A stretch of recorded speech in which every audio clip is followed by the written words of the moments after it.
My sister publicly humiliates my son for fun, so I won't attend her wedding, and now her fiancé is also having doubts about attending.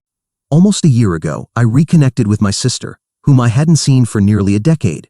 Although I was the one who made the effort to rebuild our relationship, I now wonder if it was the right decision. She hasn't changed at all. Her current behavior is the same as what caused our relationship to break down in the first place. As you can imagine, I find myself in a big dilemma. Since everyone I know has biased opinions, I thought it would be best to ask the internet. I don't think anyone will actually take the time to read this, but if you do, thank you for listening to me, and I hope you can give me an impartial perspective. For some context, my name is Raquel, and the sister I'm talking about is Honey, my blood sister, raised under the same roof as me. I know it sounds strange to clarify that, but soon you'll understand why it's hard to believe we're related. Currently, I'm a single mom, living with my son Tom. I have a good job and do my best to make Tom happy. He's 7 now, so, normal mom stuff. It was becoming a mom that made me think about reconnecting with Honey. But ironically, now my son is the reason I regret that decision. Let's start from the beginning. Honey is 4 years younger than me. My mom told me that when she was born, I was very happy because I had always wanted a younger sister. From an early age, I took care of her, and my mom, who doted on her a little more because they looked alike, told me how close we were. We grew up inseparable. Honestly, I don't even know when things started to change, but at some point, Honey changed. She became someone who found spending time with her older sister pathetic. I was always kind to her and never raised my voice, but little by little, she began insulting me and making me feel inferior whenever I tried to talk to her. Our parents were too busy to notice, and on one occasion when Mom saw her mocking me, she did nothing. I hated how Honey treated me and couldn't understand why. She started playing pranks on me, getting me into trouble, and it was like she had lost all sense of guilt or empathy. I tried to explain that her new friends were probably influencing her, but eventually, I realized that she was the one leading that behavior.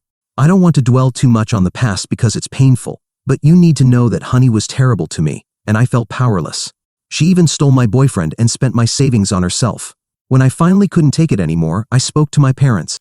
They ignored me, saying, "She's your younger sister, it's normal for her to make mistakes." They made it clear they would never support me in this. So when I left for college, I almost never went back home.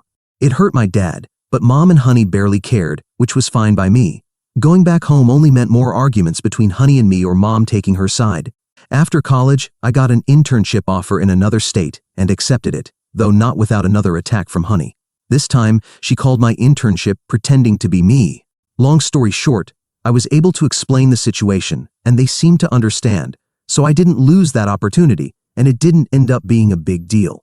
Maybe I got lucky because the person who gave me the opportunity had a spoiled sister, so they completely understood. I wonder if they wrote their story here. They've told me some things, but I don't think I've read it. Even so, when I learned Honey had tried to sabotage my opportunity, I was furious. My parents begged me to forgive her, calling it a mistake, but I told them I'd had enough. I'd given her countless chances to change, but she was incapable, so I cut all contact with her. While she kept living at home, I rarely called, and when Mom asked me to help her, I refused. I didn't want anything to do with her. My parents kept trying to reconcile us, but Honey didn't care and even told me I could do whatever I wanted. When I told her I no longer considered her my sister, she simply replied that she hadn't considered me her sister in a long time anyway. That essentially broke our relationship, and I decided she didn't deserve to be in my life. A few months later, I got a job in the new state and moved there permanently, almost never returning home. Honey also moved out, and we rarely crossed paths. Mom sometimes asked me to call her, but I never did, nor did she. Later, I met someone, got married, and that's another story, but it doesn't matter now.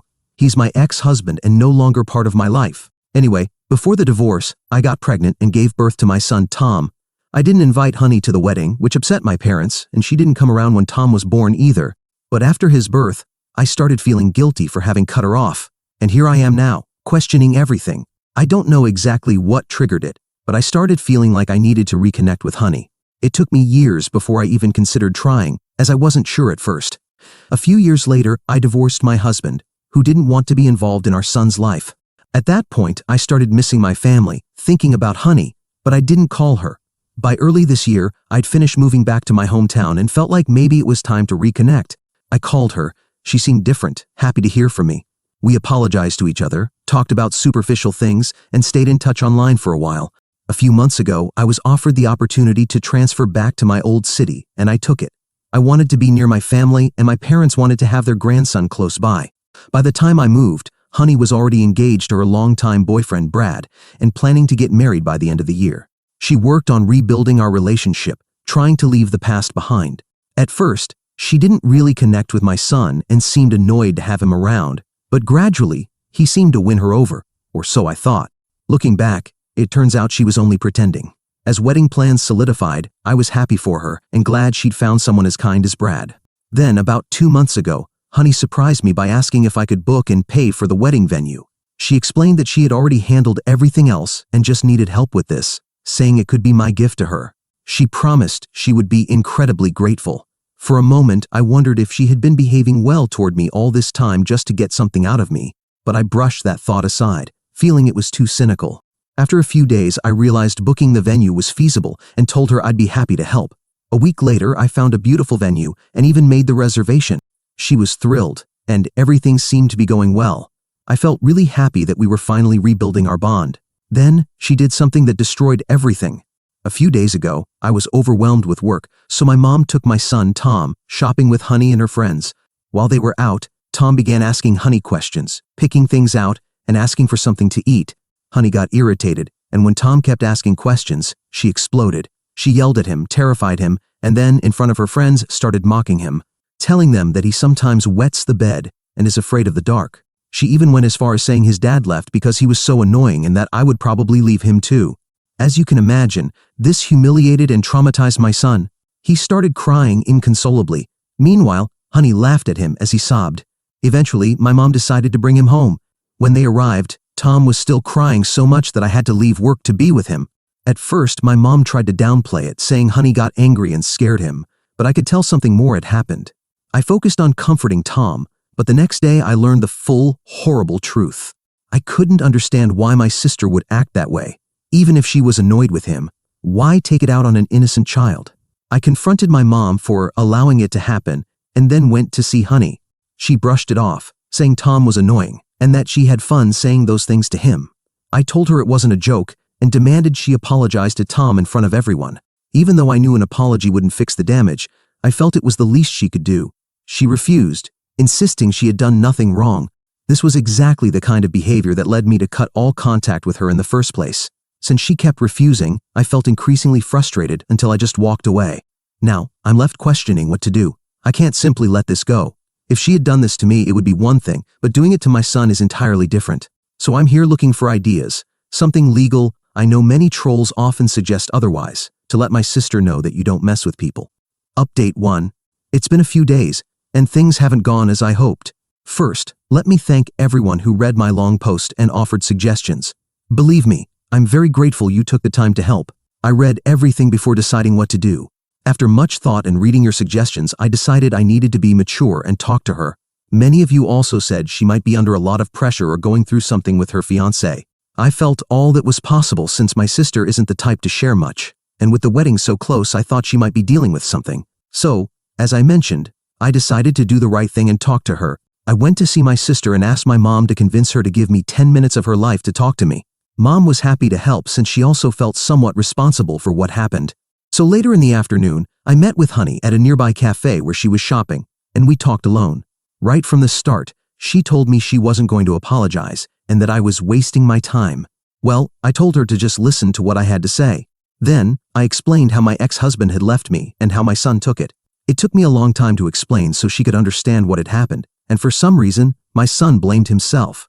I couldn't tell her everything or explain much, so maybe it was my fault she thought that, but I made sure she understood his dad left on his own and that it wasn't anyone's fault. But my son loved his dad so much that it affected him deeply. It took him a long time to smile again, but he slowly recovered. I explained that my son was a sensitive child and that I had never yelled at him, not even once. I told her how much she had hurt him and how she had traumatized him. I said that, whether intentional or not, mentioning his dad had made things so much worse and how difficult it was to comfort him afterward. She simply listened to everything, and at that moment I thought she finally understood what she had done, and what I thought would happen next was that she would offer an apology or something. Then, with a serious face, she told me she didn't think it was a big deal. She said it was my fault because I was raising a weakling and that if I wanted my son to become a man, I shouldn't coddle him like that. I asked if she had lost her mind and told her my son would turn out much better than her. Then I told her I was tired of the games and that she needed to apologize. Well, she got angry at me for even trying to make her apologize for something so trivial. She said she didn't feel bad at all and would do it again without hesitation if she had the chance. This made me so furious I was afraid I might slap her. I didn't, I just walked away. Now I realize reconnecting was definitely a mistake. I guess I was clinging to nostalgia from the past when we were kids and got along, which is why I wanted to reconnect with her. Update 2. It's been a week since the last update, and I can't say things have gotten better. If anything, they've gotten much worse. I wish I had a better update, but I don't. Right now, I'm at a point where I might be cut off from my entire family because of what I did. Let me tell you what happened. After my last update, I was still really angry. I was mad at myself for trusting my sister and furious at her for everything she did. For those asking, Tom is okay, he's happy. But I'm keeping him away from my sister and most of the family. A day after everything happened, my mom called me asking what was going on and why my sister was telling her I wasn't going to the wedding. By the way, many of you asked why I didn't talk to my parents when she refused to apologize. Well, let me show you what happens when I complain, okay? I told my mom what happened and said my sister was being unfair and cruel, so there was no way I was going to the wedding, especially not with my son. She told me I wasn't being understanding and that it was her wedding, so I needed to let it go just this once. I told her there was no way I was letting it go this time. If she couldn't even admit her mistake and apologize, I was done. I said that even if she apologized now, I still wouldn't go to the wedding, and that was final. Even my dad called me, asking me to change my mind, which only made me angrier. I asked Dad if he had called my sister to tell her she should apologize to me. He said he hadn't said anything to her. I also got calls from other family members, all of whom acted like my sister hadn't done anything serious. This made me so angry that, a few days later, I made a big decision. I regretted reconnecting with her at all, and at this point, I wasn't going to the wedding no matter what. Then I thought, if I'm not going to the wedding, why should I pay for the venue? I had almost forgotten that I'd committed to paying for it. I debated with myself whether backing out and not paying for the venue just a month before the wedding was a bad decision or a good one. Even then, I was thinking about the problems this could cause her, and I hesitated. But that hesitation just made me angrier. So, without overthinking it, I decided to cancel. The next day, I canceled the venue. Later that night, I texted her saying that since I wasn't attending the wedding, I was canceling my gift. She immediately called me in a panic, but I ignored the call. After a few hours, my dad and mom started calling me frantically too, but I didn't answer. Yesterday, I finally answered my sister's call. She was screaming, asking me, "What's the meaning of this?" I told her it was simple. I didn't feel like paying for something I wasn't going to attend. She said it wasn't fair, and I replied, "Life isn't fair, so just deal with it." Then I added, "Don't ask me to apologize either." She started yelling and losing control, so I just ended the call. I wasn't going to sit there listening to her call me names. She then ran crying to everyone, saying I was trying to ruin her wedding by canceling the venue at the last minute. Well, you know what? When I said I didn't care anymore, Mom got angry and told me I had to do what she said. Yes, at this point, my whole family is trying to cut me off, including my parents. Unless I rebook the venue or give my sister the money to book it herself. I can't believe they're doing this to me, trying to isolate me. Where was all this support when my sister did what she did to my son? Update 3. It's been a few days since the last update. After much thought, I ended up telling my sister to go to hell and told my family to do whatever they thought was right. As expected, everyone cut me off, except for one person, surprisingly, my sister's fiancé, Brad. He called me and said that what she did was really bad and that she deserved what I did to her. I apologized to him, but he told me it wasn't necessary since, in a way, I had saved him from marrying someone as horrible as my sister. I asked him if he'd canceled the wedding, and he said not yet, but after talking to me, he would be meeting with my sister to inform her of his decision not to marry her. As you can imagine, the drama in my family was huge, especially for my sister. When Brad dropped the bombshell, let me clarify something here. When I say my family, I mean my parents, my sister, and a few close relatives who are on her side.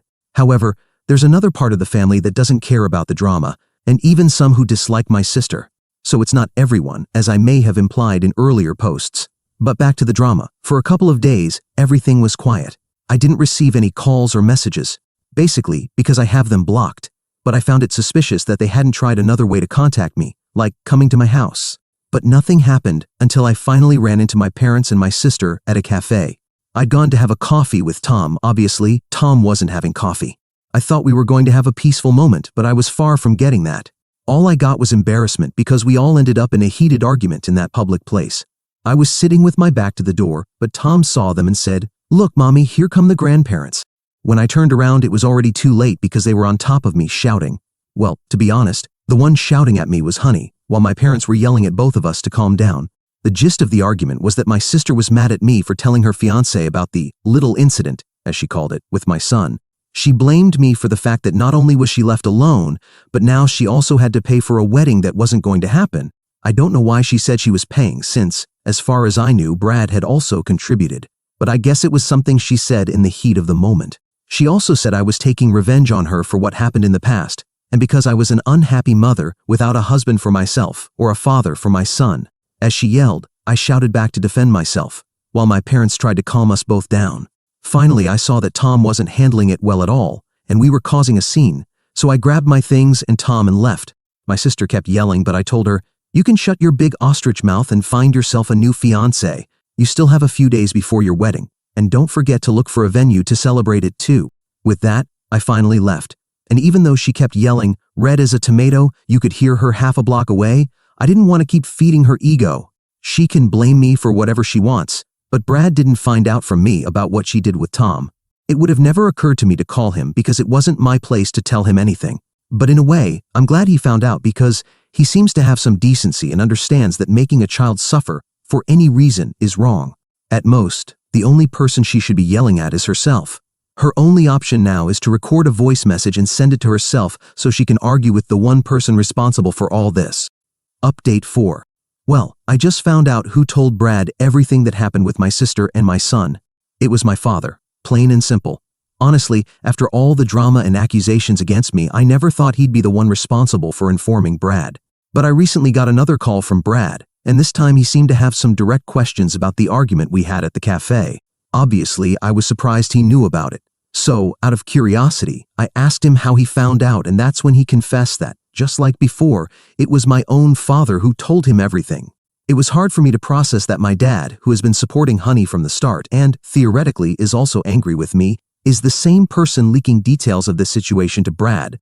When I asked why my dad was telling him these things, Brad just replied that they had a good relationship and that deep down, my dad knew how difficult Honey could be. Apparently, my dad wasn't entirely sure Brad should marry her either, because, even though she's his daughter, he knows how complicated and problematic she can be.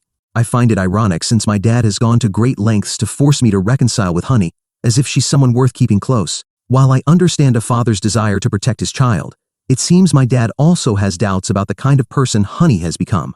In a way, I think he tried to do something good by keeping Brad informed, but without giving me any direct support. And here I am, taking all the blame while my dad has been quietly sharing the truth behind the scenes. Brad genuinely feels bad about how I'm being blamed. He told me he didn't think it was fair that I was carrying the full burden of the conflicts with Honey, and that's why he's offered to tell her the truth himself. While I don't feel loyalty toward my dad, I know whatever Brad tells her will blow up in his face. And my dad, at least here, tried to do something good, so I told him he didn't have to do anything for me. Especially if Brad gets even more entangled in all this drama. It doesn't seem fair to him because none of this is his fault. Besides, I've already left them behind and don't need any revenge or sense of justice. I believe in karma, so in this life or the next, my parents and my sister will get what they deserve. But Brad told me he still thought it was the right thing to do. So, I don't know what will happen now, but I don't think it'll end well for my dad. Update 5. I know I've left you without news for quite some time, but after the drama exploded for my dad, things settled down, at least on the surface. My parents seemed to stay together, according to some relatives who told me, but things were far from okay. My dad and mom couldn't stop fighting, and my sister, to add more tension, completely stopped talking to him. Finally, after months of accumulated tension and arguments, my parents decided to divorce. As for my sister, things haven't improved much for her. She didn't find a replacement for Brad in time, so she hasn't been able to make use of all the money she invested in her wedding. She can't blame me for that. I gave her advice, and she didn't know how to follow it. She had put up part of the money, but Brad also covered a significant amount, so it was a lie when she accused me of losing all her money. Well, everything in her life is a lie, manipulation, and tantrums. I've stayed in touch with Brad, and surprisingly, we've become friends. In the end, it seems like something positive came out of all this drama. I even introduced him to a friend I've had for years, who is 1,000 times a better person than my sister. Not only do they get along well, but he seems genuinely interested in her. It's strange to think that after all this, maybe at some point, I could consider them part of the family because my friend is almost like a sister to me. After all, I think it's fantastic to be able to choose your family and not have to settle for the one you were given.